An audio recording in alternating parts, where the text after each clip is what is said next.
ज़िमनी इंतखाबात में धांधली के लिए मनसूबाबंदी की जा रही है। हल्कों में गैर कानूनी तौर पर तरक्याती काम हो रहे हैं। रहनुमा पीटीआई असद उमर का इंकशाफ। कहा, इलेक्शन कमीशन ने मखसूस नशिस्तों के नोटिफिकेशन जारी नहीं किए।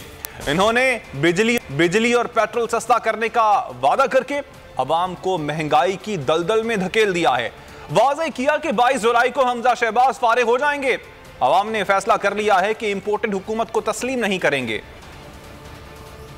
लेकिन इन तहफ़्फ़ुज़ात के बावजूद बाकी जो सारे मुख्तलिफ तरीकों से इलेक्शन कमीशन के अलावा भी जो इस वक्त इंटरफेरेंस करने की कोशिश की जा रही है, जो भी तरीके ढूंढे जा रहे हैं दबाव डालने का, खरीदने का, लोगों को याद रखें, ये आज क्या जी 4 तारीख हो गई है, 18 दिन की बात है। 18 दिन में फारिग हो जाना है इस जाली वज़ीर आला ने।